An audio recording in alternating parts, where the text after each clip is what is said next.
আসসালামু আলাইকুম রহমতুল্লাহি ওবরকাতুহু। সম্মানিত দর্শক, ডক্টর মোহাম্মদ ইউনূস সরকারের যে সফলতা এবং ব্যর্থতা, এগুলো নিয়ে যদি আলোচনা করতে যান তবে ব্যর্থতার পাল্লাটাই অনেক বেশি। সরকার, যেকোনো সরকারেরই বা যেকোনো মানুষেরই সফলতা থাকে। এই সরকারেরও অনেক সফলতা আছে নিঃসন্দেহে।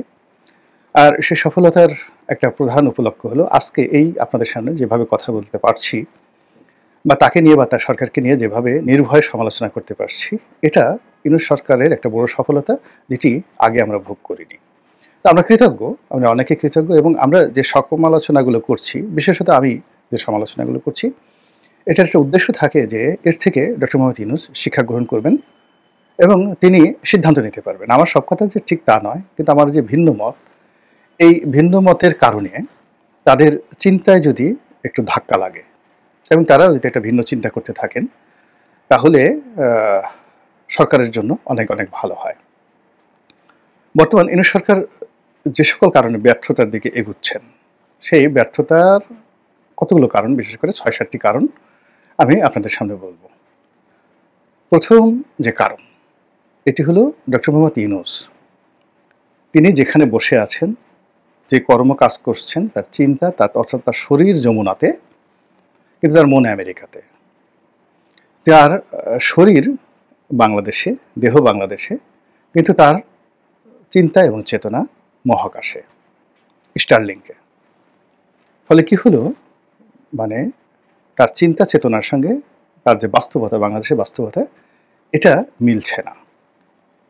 এবং একই সঙ্গে তার যারা লোকজন, তাকে বর্তমান জমানাতে তার যে সকল প্রতিপক্ষ, সে সকল প্রতিপক্ষের সঙ্গে তার তুলনাটাকে তারা অসম্মানজনক মনে করছেন। তারা মনে করছেন তিনি অতি মানব, তিনি মহামানব, তিনি বিশ্ব মানব। আর তার প্রতিপক্ষ যারা আছেন রাজনীতিবিদ, তারা ধড়িবাজ, লেখাপড়া জানে না, দুর্নীতিবাজ, গমচোর, তারপরে শেষে মুনাফেক, এমন কোনো অপকর্ম নয় তারা করে না। তো কাজেই একদিকে শ্রেষ্ঠত্ব, অন্যদিকে নিকৃষ্টতা, এর মধ্যে তো শ্রেষ্ঠত্বের জয় হবেই। এটা ধরে নিয়ে তারা নিজেদের জন্য একটা ভাইব তৈরি করে তারা চলাফেরা করছেন। এবং কোনো মানুষের মধ্যে যদি সুপিরিয়র কমপ্লেক্স চলে আসে, কোনো মানুষ যদি নিজেকে শ্রেষ্ঠ ভাবে, ভালো ভাবে এবং প্রতিপক্ষকে যদি দুর্বল ভাবে, তাহলে এটা তার জীবনের সবচেয়ে একটা বড় ব্যর্থতা। ২ নম্বর হলো যে এই সরকার কাজ শুরু করার সময়টিতে তারা তাদের কর্মকাণ্ডকে একটা নির্দিষ্ট গণ্ডির মধ্যে তারা ভাগ করতে পারেনি। তারা মনে হয়তো চিন্তা করছেন অনেক কিছু, যেটা আমরা বলি যে এই সরকার অনির্দিষ্ট সময় ক্ষমতায় থাকতে চায়, ৫ বছর ক্ষমতায় থাকতে চায়। এটা তো স্বাভাবিক। যেকোনো মানুষই ক্ষমতায় থাকতে চাইবে, দীর্ঘমেয়াদে ক্ষমতায় থাকতে চাইবে, এটা স্বাভাবিক। এটা নিয়ে আলোচনা কিছু করার না। কিন্তু তারা যেটি শরীয়ত দৃশ্যমান, সেই দৃশ্যমান বিষয়ে তারা তাদের যে কর্মকাণ্ড, এটির একটা সীমারেখা তারা এখন পর্যন্ত দিতে পারেনি। এবং সেই সীমারেখাটাকে তারা দোদুল্যমানতায় রেখেছে ডিসেম্বর থেকে জানুয়ারি, মানে যাকে বলা হয় জুন। তো এখন দোদুল্যমান কোনো বিষয়, আপনি ধরেন একটা দোলনাতে বসেছেন, তো সেটা ঝুলছে বা পেন্ডুলামের মতো একটা জিনিস ঝুলছে। ফলে আপনার চোখ একবার সেই পেন্ডুলামের ডান দিকে যাচ্ছে, একবার বাম দিকে যাচ্ছে। দোলনাতে যখন আপনি দুলছেন, তখন ডানে যাচ্ছেন, বামে যাচ্ছেন, সামনে যাচ্ছেন, পেছনে যাচ্ছেন।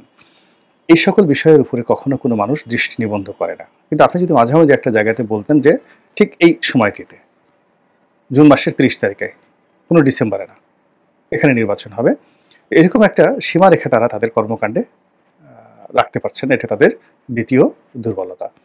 এবং এই বিষয়টি খুব ছোট তাদের দৃষ্টিতে, কিন্তু যারা শুনছেন, যারা স্টেক হোল্ডার, তাদের কাছে এটা একটা বিরাট বিষয়। এটা অনেকটা আলো আধারির মতো, এটা অনেকটা আলেয়ার মতো, যার জন্য তাকে নিয়ে সন্দেহ করা, তাকে নিয়ে ভয়গ্রস্ত হওয়া, আতঙ্কগ্রস্ত হওয়া, এটা স্টেক হোল্ডারদের জন্য অপরিহার্য হয়ে পড়েছে। ৩ নম্বরে যেটি হচ্ছে সেটি হলো তারা জনপ্রিয় হতে চাচ্ছে। মানে একে যাবৎকালে যে সকল কর্মকাণ্ড, সেই সকল কর্মকাণ্ডের মধ্যে তাদের জনপ্রিয় হওয়ার এবং অমরত্ব লাভের যে আকাঙ্ক্ষা, সেই আকাঙ্ক্ষা তাদেরকে পেয়ে বসেছে। যেখানে দ্রব্যমূল্যের দাম নিয়ন্ত্রণ, তার চেয়ে গুরুত্বপূর্ণ হলো আইন শৃঙ্খলা, ১ নম্বর সমস্যা। তো আইন শৃঙ্খলা রক্ষা করা, এমনকি ভাত খাওয়ার চাইতেও এখন আইন শৃঙ্খলার ব্যাপারে মানুষের কনসার্ন অনেক অনেক বেশি। এই জায়গাটিতে তারা মনোযোগ না দিয়ে তারা চট্টগ্রাম বন্দর, করিডোর, নতুন ইনভেস্টমেন্ট, এই সকল বড় বড় বিষয়গুলি নিয়ে তারা সুদূর প্রসারী একটা স্বপ্ন জাল তৈরি করার চেষ্টা করছেন। এটাকে বলা হয় পপুলারিজম। রাজনীতিতে আসলে পপুলারিজম যে জিনিসটি এটি হয় না। এটি কোনো অবস্থাতেই ভালো মতো কাজ করে না। তো তারা এই যে পপুলারিজম করার চেষ্টা করছেন, এটি তাদের ৩ নম্বর দুর্বলতা। ৪ নম্বর দুর্বলতা হলো যে তারা একটা ব্র্যাকেটের মধ্যে চলে গেছেন। সেটা এনসিপির মাধ্যমে, সেটি তাদের উপদেষ্টা মণ্ডলীতে যাদেরকে তারা অন্তর্ভুক্ত করেছেন, সেই অন্তর্ভুক্ত করার কারণে তাদেরকে যেকোনো মানুষ ব্র্যাকেট বন্দী করে ফেলতে পারছে। তাদেরকে গ্রামীণ ব্যাংকের সরকার, তাদেরকে এনজিও মার্কার সরকার, তাদেরকে চট্টগ্রাম কেন্দ্রিক সরকার, তাদেরকে আমেরিকা ব্যাক সরকার, ইউরোপ ব্যাক সরকার, তারপরে তাদেরকে ছাত্র জনতার সরকার, এরকম বিভিন্ন ব্র্যাকেটে তাদেরকে ব্র্যাকেট বন্দী করে দেওয়া হয়েছে। এবং এই যে ব্র্যাকেট বন্দী, সেই ব্র্যাকেট বন্দী হওয়ার ক্ষেত্রে তারা সেখান থেকে বের হওয়ার জন্য বা সার্বজনীন হওয়ার জন্য তারা সেই চেষ্টা করেননি। ৫ নম্বরে যদি আপনি তাদের যে ব্যর্থতার কথা চিন্তা করেন, সেই ব্যর্থতা হলো যে তারা এখনো পর্যন্ত আমাদের মানুষের মৌলিক যে আকাঙ্ক্ষা, রাজনৈতিক আকাঙ্ক্ষা, এটা অনুধাবন করতে পারেননি। No one. আসলে মানুষ কি চাচ্ছে? তারা মনে করছেন যে তাদের কি চাচ্ছে, নির্বাচন চাচ্ছে না, অন্তর্বর্তীকালীন সরকারকে ভালোবাসছে। তো মানুষের যে রাজনৈতিক আশা এবং আকাঙ্ক্ষা, এই আশা আকাঙ্ক্ষার জায়গাটা তারা আসলে রিড করতে এখন পর্যন্ত পারেননি। বিস্তর ফারাক। ২ নম্বর হলো যে মানুষের যে অর্থনৈতিক যে নিডস, প্রয়োজন, কার্যক্রম, এখানে বাংলাদেশের অর্থনৈতিক কার্যক্রম গরুচোরা কারবারি আছে, ফেন্সিডিল কারবারি আছে, গাজার ব্যবসায়ী আছে, রিক্সাওয়ালা আছে, ঠেলাওয়ালা আছে, তারপরে বৃহৎ গ্রুপ আছে, group of industries, group of companies, corporate culture আছে, মাল্টিন্যাশনাল কোম্পানি আছে, ব্যাংক আছে, বিমা আছে। মানে এগুলো বাংলাদেশের প্রকৃতি এবং পরিবেশের সঙ্গে নানাভাবে এগুলো যাকে বলা হয় সামঞ্জস্য রক্ষা করে তারা তাদের ব্যবসা বাণিজ্য করে। গরু যে চুরি করে সে তার একটা ভাগের অংশ নেতাকে দেয়, গরু চোরদের নেতাকে দেয়। গরু চোরের নেতা আবার সেটার একটা অংশ রাজনৈতিক নেতাকে দেয়। রাজনৈতিক নেতা পাশাপাশি আবার গরু চোর থানা, পুলিশ প্রশাসন তাদেরকেও দেয়। এইভাবে পকেট চোরদের একটা সিন্ডিকেট আছে, ছিনতাইকারীদের সিন্ডিকেট আছে, ভিক্ষুকদের সিন্ডিকেট আছে, এবং এরা সেই পুরো অর্থনীতিকে একটা যাকে বলা একটা বৃত্তের মধ্যে ঘুরোচ্ছে এবং এভাবেই ঘুরছে। এটাই ইকোনমি। এখানে একেবারে সব কিছু যে আপনি দেবতার মতো হবেন তা নয়। এই জায়গাটাতে ডক্টর মোহাম্মদ ইউনূস বুঝতে পারেননি, হাত দেননি। তিনি পুরোটা জিনিসটাই মাইক্রো ক্রেডিট এবং গ্রামীণ ব্যাংকের ব্যাংকিং দিয়ে অনুধাবন করার চেষ্টা করছেন। ফলে কি হচ্ছে, গরু চোর কারবারিতে ধস নেমেছে, গাজাতে ধস নেমেছে, বেশি হাসছে, কম আসছে, এলোমেলো হয়ে গেছে, পুরো মন্দ কাজে সয়লাভ হয়েছে। আগে একটা চ্যানেলের মাধ্যমে হতো, যেমন ধরেন আমাদের যাকে বলা হয় ড্রেন, বাসার মলমূত্র যেগুলো যায় সেগুলো একটা ড্রেন দিয়ে যায়, বাসা থেকে বের হয় পাইপের মাধ্যমে, তারপরে ড্রেন, হ্যাঁ, তারপর ম্যানহোল। এখন এগুলো যদি মেনটেন করে না করে সিটি কর্পোরেশন, আপনার ড্রেনটা ফেটে গেল, ম্যানহোলের ঢাকনা উপড়ে গেল, তখন কি হবে? ময়লা আবর্জনায় পুরো সমাজ সয়লাভ হয়ে যাবে। এবং ঠিক সেম ঘটনাটি এখন এই ডক্টর মোহাম্মদ ইউনূসের জমানাতে ঘটছে, যে এখন এই গরু চুরির টাকা মানে পবিত্র জায়গায় চলে যাচ্ছে, গাঁজা এমন জায়গাতে চলে যাচ্ছে এগুলো বলাও যাচ্ছে না। তো এই জিনিসগুলো অর্থনীতির যে চাকাগুলো, সেই চাকাটা সঠিক পথে না চলে ভেদা কেদার মধ্যে চলে গেছে। তো ৬ নম্বর গেল এটা। এখন ৭ নম্বরে তার যে সমস্যা, সেই সমস্যাটা হলো সে কথা বলতে মানে পারছে না। সে কথা বলছে, যথেষ্ট কথা বলছে। সে মনে করছে যে এই কথা অক্সফোর্ড ইউনিভার্সিটিতে যেভাবে বলি, তারপরে বিদেশের বিভিন্ন সভা সমিতির সে যেভাবে বলি, ঠিক সেই কথাটা সে বাঙালিদের সঙ্গে বলতে সে স্বাচ্ছন্দ্য বোধ করছে না। সে যাই বলছে সমালোচনা পাত্রতে পরিণত হচ্ছে। এবং সরকারের যারা কর্তাব্যক্তি একই অবস্থা। দেখেন রেজওয়ানা কত সুন্দর সুন্দর শাড়ি পরেন, কত সুন্দর কপালে টিপ দেন, কত স্টাইল করে কথা বলেন, এত সুন্দর করে হাসেন, একটু রাগ হন না, কিন্তু পাবলিক তার কথা কমিউনিকেট করতে পারছে না, রাগ হয়ে যাচ্ছে। একইভাবে আপনি চিন্তা করেন আসিফ নজরুল সাহেব, দ্য মাস্টার অফ টকিং, কত সুন্দরভাবে কথা বলতেন, কিন্তু এই যে জনগণের সঙ্গে কথার সঙ্গে তিনি কমপ্লাই করতে পারছেন না। না করার কারণে কি হচ্ছে, জনগণ রাগ হয়ে যাচ্ছে।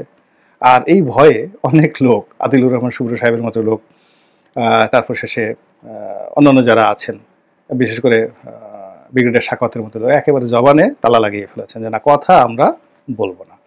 ফলে এই যে তারা যে কথা বলতে পারছেন না এবং কথা শুনতেও পারছেন না, তারা পাবলিকের কথাকে ভীষণ ভয় পাচ্ছেন। এখন ডক্টর মোহাম্মদ ইউনূস যদি এরশাদকে ডাকতেন পার্সোনালি, যে বাবা আসো তোমার সাথে কথা বলি, বাবারে এই দেখো এই সমস্যা, বাদ দাও তো, তোমরা তো আর কদিন পর ক্ষমতা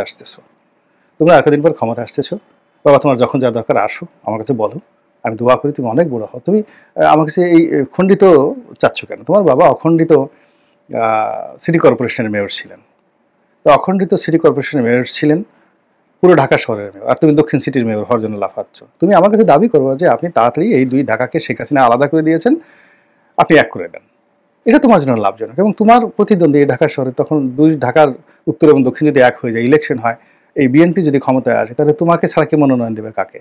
এখানে তো বিকল্প নাই, তুমি এটা লাভবান হওয়া। তো তুমি সেই মানে অখণ্ড ঢাকার মেয়র না হয়ে তুমি খণ্ডিত ঢাকার মেয়র হওয়ার জন্য তুমি ঘোরাফেরা করছো। এই কথাটুকু যদি উনি খালি বলতেন ডেকে এনে, আমার বিশ্বাস যে এরশাদ একটা টু শব্দ করতো না। জাস্ট একটা উদাহরণ দিলাম, এরকম অনেক কিছু।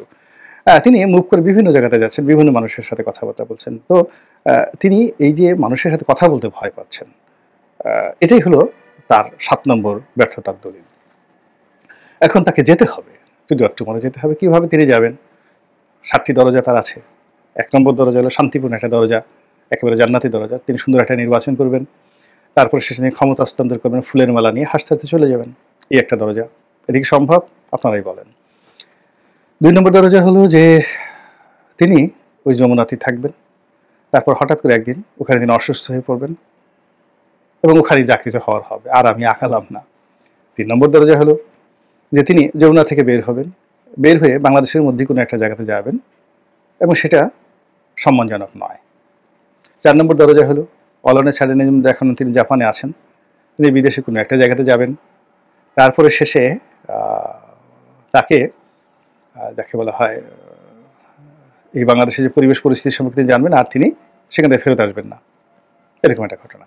5 নম্বর জন্য তার যে দরজা, সেই দরজাটা হলো তাকে শেখ হাসিনার মতো এইভাবে হেলিকপ্টারে করে নিয়ে যাওয়া হবে, তিনি যাবেন তাদের মতো করে, এরকম একটা ঘটনা ঘটতে পারে। 6 নম্বর দরজা হলো তিনি এরশাদের পরিণতি ভোগ করতে পারেন, ক্ষমতাচ্যুত বেগম জিয়ার পরিণতি ভোগ করতে পারেন। আর 7 নম্বরটা কি হতে পারে? দরজাটার আকার আঙ্গিক আল্লাহ মাফ করুক, ও কথা আমরা স্মরণও করতে চাই না। তার ভাগ্যে কোনটা আছে? আমি 1 থেকে 7টা অপশন বললাম, এটার সিদ্ধান্তের মালিক স্বয়ং আল্লাহ রাব্বুল আলামিন। তিনি সময় মতো ব্যবস্থা করে দেবেন সবকিছু, এবং যেটা আমাদের জন্য কল্যাণ হবে সেটাই যেন আল্লাহ ব্যবস্থা করেন। আসসালামু আলাইকুম ওয়া রাহমাতুল্লাহি ওয়া বারাকাতুহু।